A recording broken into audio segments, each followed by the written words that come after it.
ಆತ್ಮೀಯ ವಿದ್ಯಾರ್ಥಿಗಳೇ, ಭಾರತದ ಇತಿಹಾಸದ ಮೂಲಾಧಾರಗಳಲ್ಲಿ ಸಾಹಿತ್ಯಿಕ ಮೂಲಾಧಾರಗಳು, ಅದರಲ್ಲಿ ದೇಶೀಯ ಸಾಹಿತ್ಯದ ಬಗ್ಗೆ ನಾವು ಕಳೆದ ಸಂಚಿಕೆಯಲ್ಲಿ ತಿಳ್ಕೊಂಡಿರುವಂಥದ್ದು.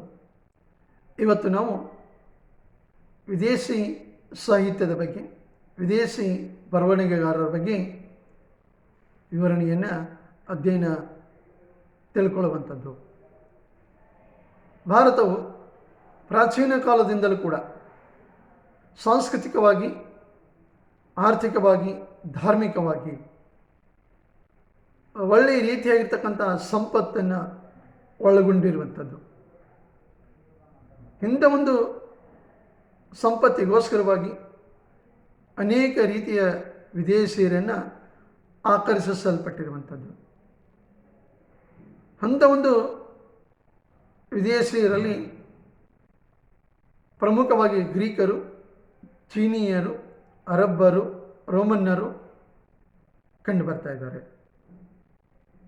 ಇಂಥ ಈ ವಿದೇಶಿಯರು ಭಾರತಕ್ಕೆ ಬಂದು ಭಾರತದಲ್ಲಿ ನೆಲೆಯೂರಿ ಕಣ್ಣಾರೆ ಕಂಡಿರುವಂಥದ್ದು, ಕಿವಿಯಾರೆ ಕೇಳಿರುವಂಥ ಒಂದು ವಿಷಯಗಳನ್ನು ಪ್ರಮುಖವಾಗಿ ತಮ್ಮ ಕೃತಿಗಳಲ್ಲಿ ವಿವರಣೆಯನ್ನು ನೀಡಲ್ಪಟ್ಟಿರುವಂಥದ್ದು.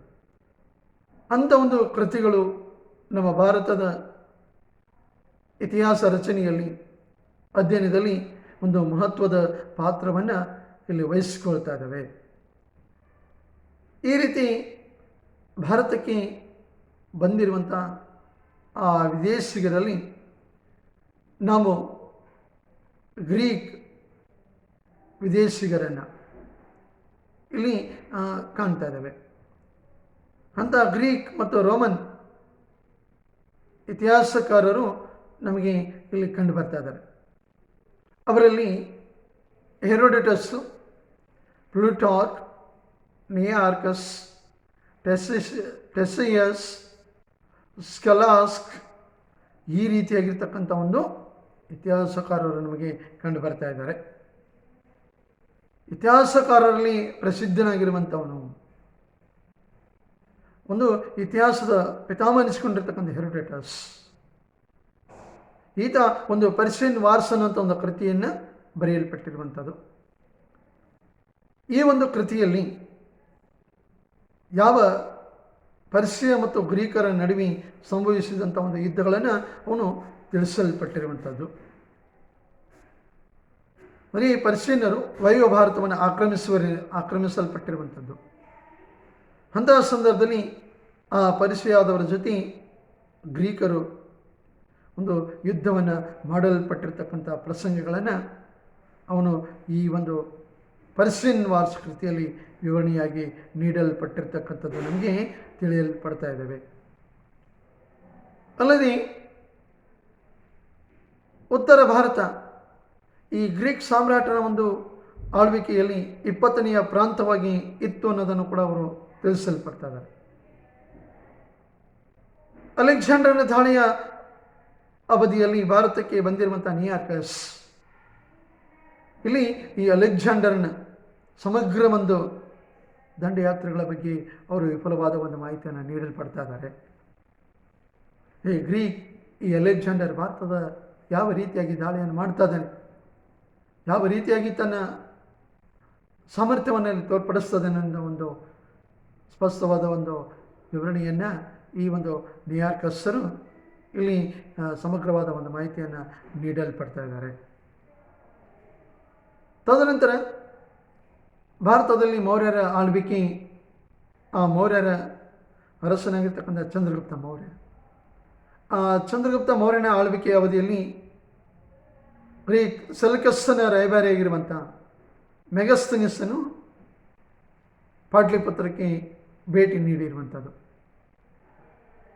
ಈತ ಆ ಪಾಟ್ಲಿಪುತ್ರದ ಆ ಮೌರ್ಯ ರಾಜಧಾನಿಯಾಗಿರ್ತಕ್ಕಂಥ ಆ ಪಾಟ್ಲಿಪುತ್ರಕ್ಕೆ ಭೇಟಿ ನೀಡಿ ಅಲ್ಲಿ ಇರುವಂಥ ಮೌರ್ಯರ ಆಡಳಿತ ಪದ್ಧತಿಯ ಬಗ್ಗೆ, ಪಾಟ್ಲಿಪುತ್ರದ ಒಂದು ನಗರಾಡಳಿತದ ಬಗ್ಗೆ, ಸಾಮಾಜಿಕ ಜೀವನ, ರಾಜಕೀಯ ಜೀವನ, ಭೌಗೋಳಿಕ ಲಕ್ಷಣಗಳ ಬಗ್ಗೆ ತನ್ನ ಪ್ರಸಿದ್ಧವಾದ ಒಂದು ಇಂಡಿಕಾ ಕೃತಿಯಲ್ಲಿ ಅವನು ವಿವರಣೆಯನ್ನು ನೀಡಲ್ಪಟ್ಟಿರ್ತಕ್ಕಂಥದ್ದು ನಮಗೆ ತಿಳಿಯಲ್ಪಡ್ತಾ ಇದೆ.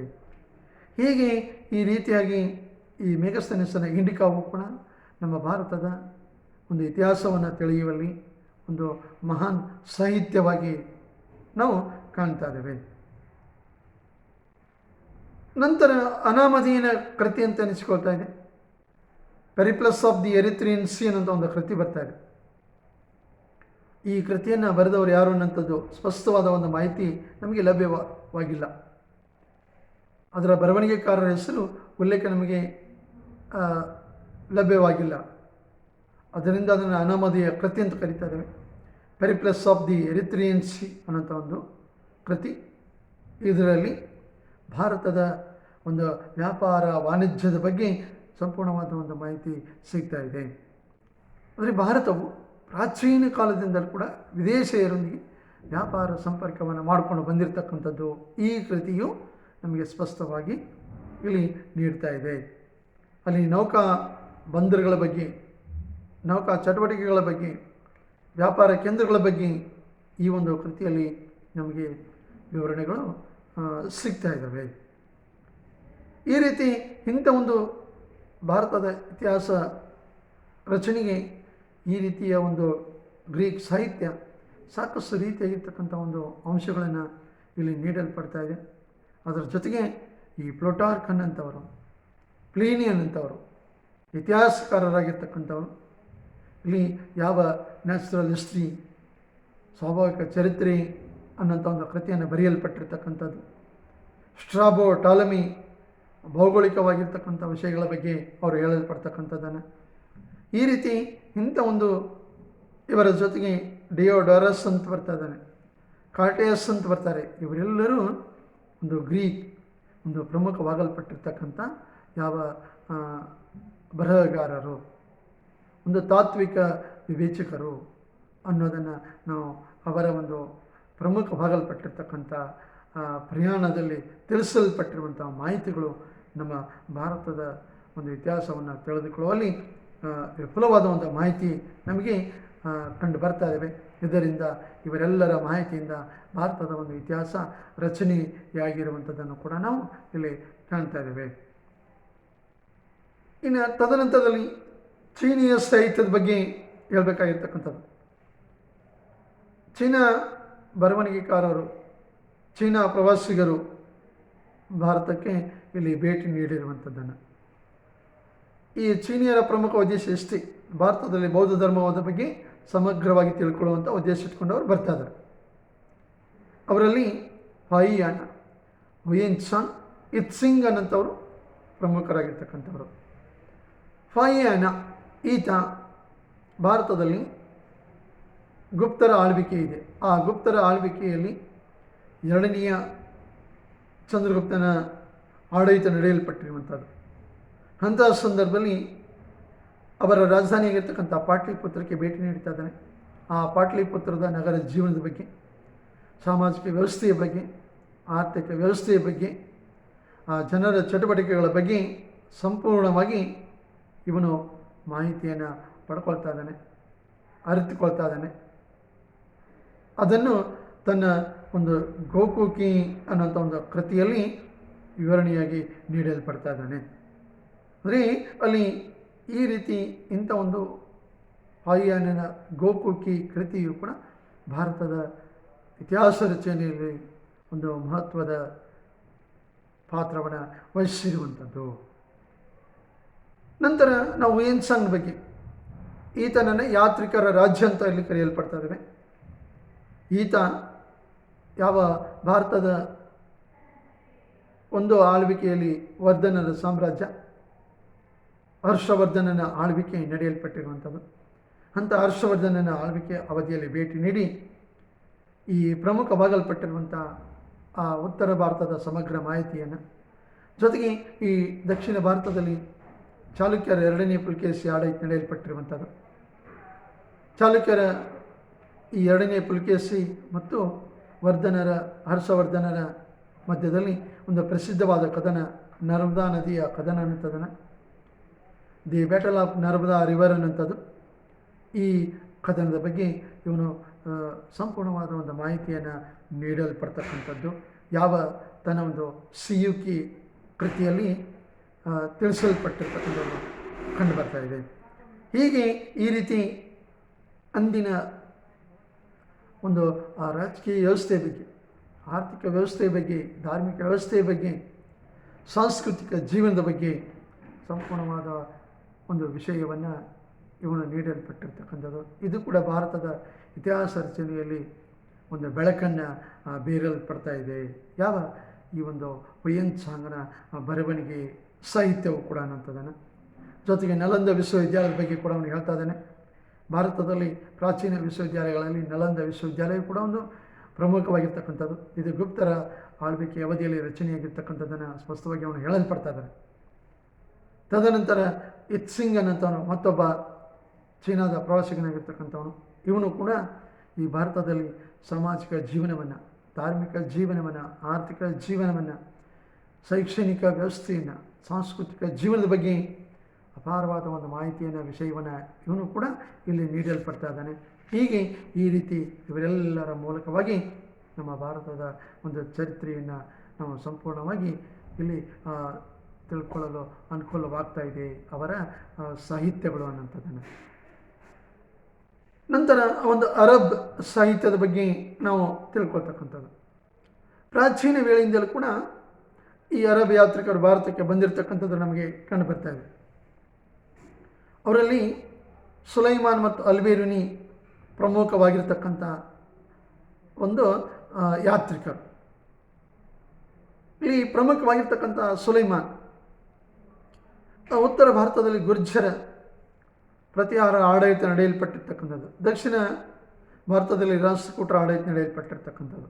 ಹೀಗೆ ಈತ ಗುರ್ಜರ ಒಂದು ಪ್ರತಿಹಾರರ ಸಮಗ್ರವಾದ ಒಂದು ಆಳ್ವಿಕೆಯನ್ನು, ಡೆಕ್ಕನ್ ಭಾಗದಲ್ಲಿ ರಾಷ್ಟ್ರಕೂಟರ ಸಮಗ್ರವಾದ ಒಂದು ಆಳ್ವಿಕೆಯನ್ನು, ಅಂದರೆ ರಾಜಕೀಯವಾಗಿ, ಸಾಮಾಜಿಕವಾಗಿ, ಆರ್ಥಿಕವಾಗಿ, ಧಾರ್ಮಿಕವಾಗಿರ್ತಕ್ಕಂಥ ಜೀವನದ ಬಗ್ಗೆ ಇವನು ವಿವರಣೆಯನ್ನು ಇಲ್ಲಿ ನೀಡಲ್ಪಡ್ತಕ್ಕಂಥದ್ದು ನಮಗೆ ಸಿಗ್ತಾ ಇದೆ.